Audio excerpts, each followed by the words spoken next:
Hey, welcome to Devils Debrief. Today we're going to be having a look at Manchester United's away game against Ipswich. And there's going to be a bit of narrative, a bit of score prediction, a bit of predicted lineup as well. And it's going to be a tough game depending on how you look at it, or it just might be easy going for Amorim. So let's take a look. Now, to start off with some narratives, we have, of course, a new managerial position, or well, less of a managerial position, more of a head coach position. And that's sort of the talking point in this idea. It's that he's less of a manager and more of a head coach. It's sort of restructuring we're seeing now at Carrington and Old Trafford. But more of what's happening between the managers is between Kieran McKenna and Ruben Amorim. Now, it might seem at first there's nothing there, but you might remember Kieran McKenna was considered for the managerial position at United before Amorim came in. So it's sort of a let's prove who's who, what's what situation.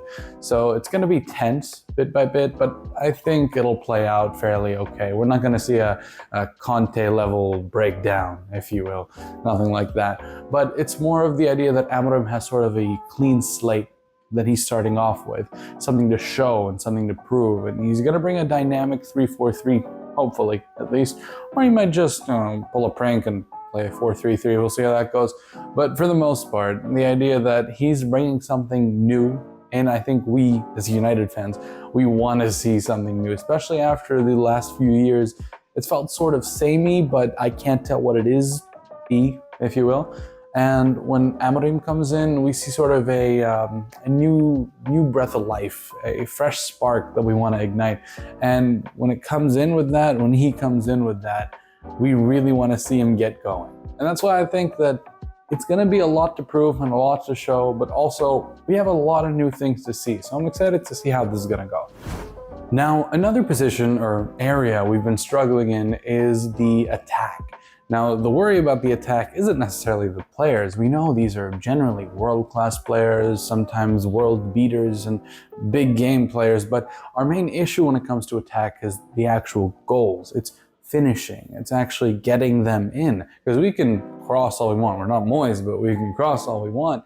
But the issue is actually getting them in. Now, I think this is less of an issue with finishing because it's more of confidence, like we saw going from Den Haag to Ruud, how it went from we can't finish anything to we got that confidence to finish.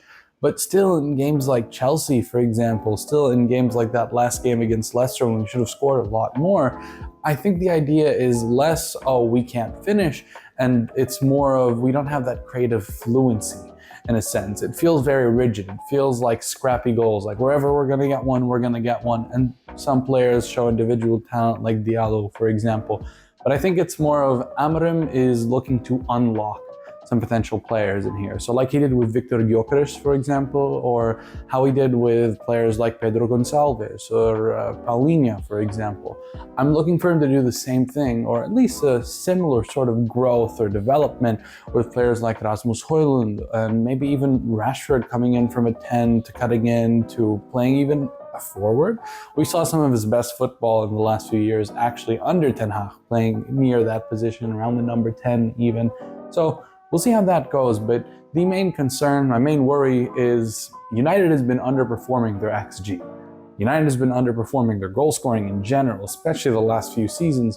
So I worry a lot for how this is going to go for Ruben Amorim, especially considering the short time they've had in training. But I really hope he can get them firing because we really need to get goal scoring. Now, a big point to touch on is actually the academy.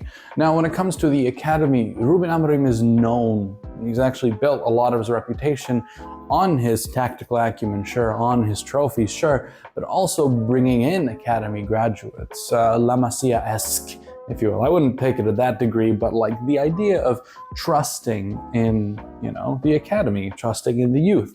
Who said you can win anything with kids, all right?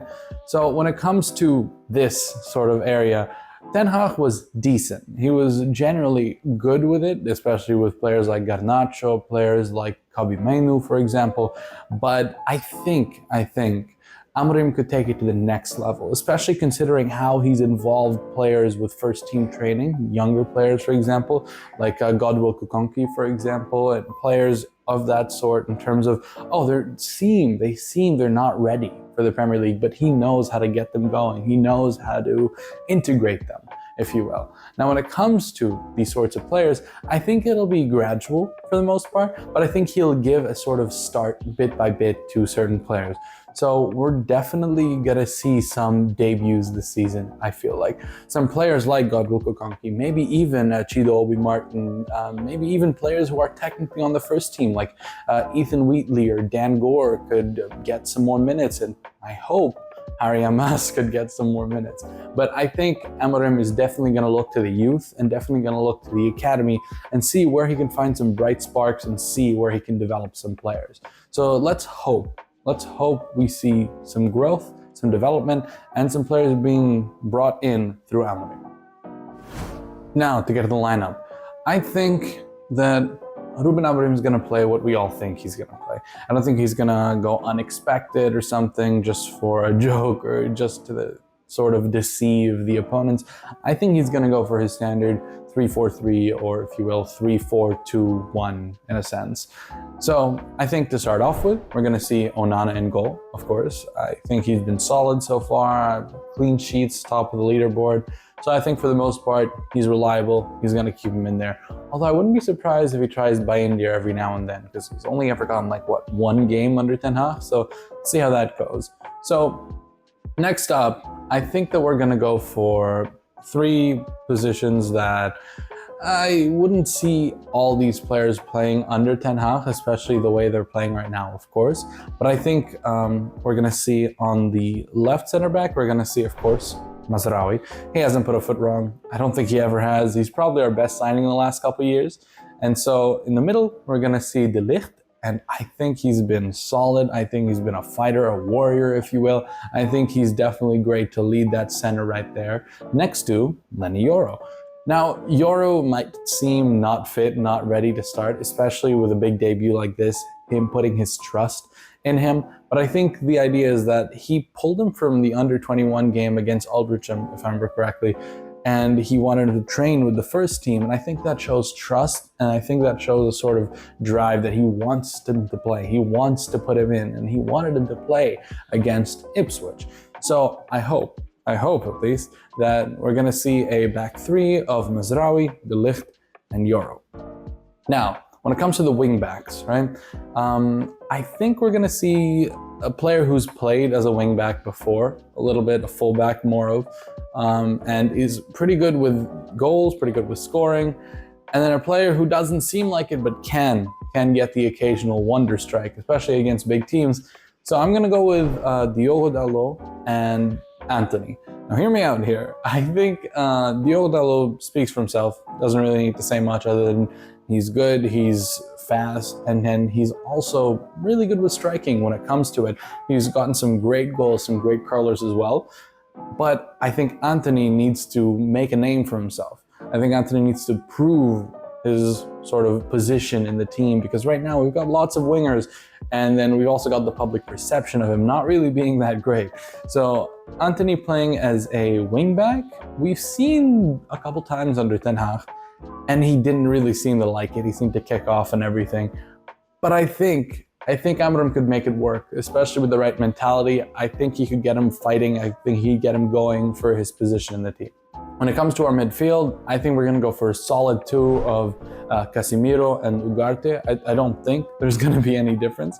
They're very solid, especially defensively. And I think where Casemiro lacks in legs, Ugarte makes up for it. And Casemiro could be driving a little forward at times, and Ugarte could be defending a little more, especially considering the defensive numbers both of them put up. I think they're very solid, especially if you want to keep a clean sheet or you want to stop the attack from coming in, especially against Ipswich in this regard, and what there is to prove in this game. Now, when it comes to the two number 10s that I'm thinking of, I think we're going to see Bruno Fernandes and Amad Diallo. Now, I know, a lot of people are thinking Rashford's going to start. A lot of people are thinking we're going to get more of maybe even a Mainu next to Fernandes maybe.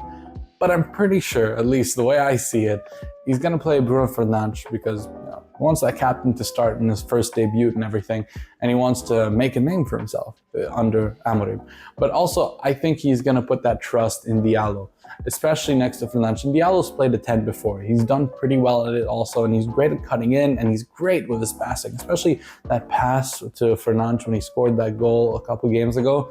Amazing. So I think they work really well together, but I think they're also great for, well, that attacking output and that creativity in a sense, especially with Diallo's dribbling and Fernandes scoring and, oh my God, his passing. I think we're going to do great with these two up front, but most importantly, the one up front is not Rashford, it's Rasmus Højlund. Now, I think, in a sense, that he might start Rashford. It's more likely he'll probably start Rashford, especially because of his position up top, especially with how he's been playing, and especially with like his striking ability and cutting in with his pace and everything. But I think most importantly, he's looking to develop people. And I think he's looking to develop, more importantly, Rasmus Højlund. Now, we're not looking directly for one game and now he's Viktor Gyökeres or something. But I think he's going to get there, and I think he's going to see how to develop Højlund into that position.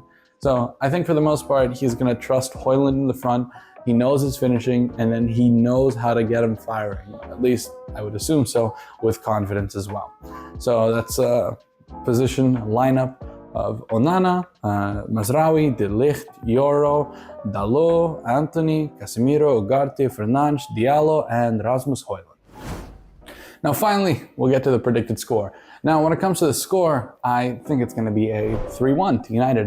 I don't think it's going to be a clean win. I don't think necessarily it's going to be a very easy win, especially with Ipswich want to get fighting, especially with that Kieran McKenna storyline and how things are going with Amirim. And I think Ipswich want to prove themselves, especially away. Well, they're not away, we're away. And I think they're going to try to get a result here.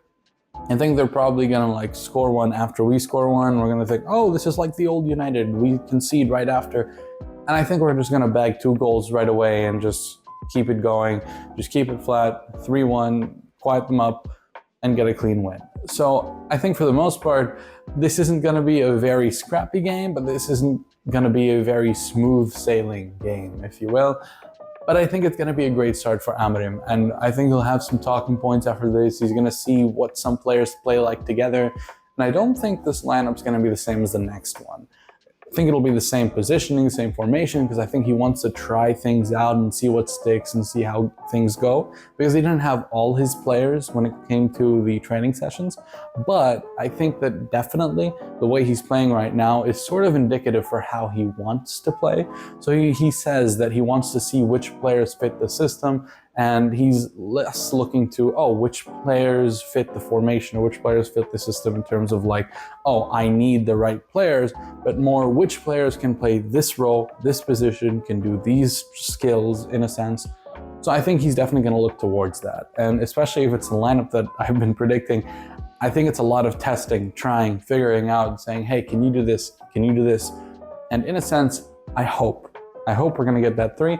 I think it's going to be one from Liam Delap. He's been on fire recently. I think it's like 6 goals and assists in like 11 games, something along those lines. Correct me if I'm wrong.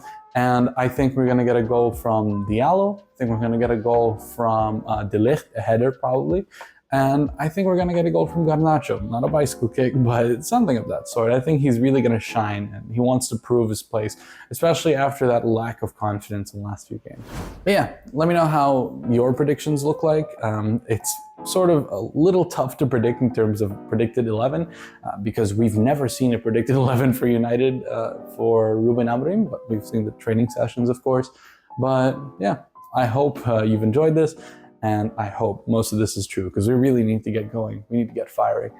So yeah, hope you enjoyed. This has been Devils Debrief. See ya.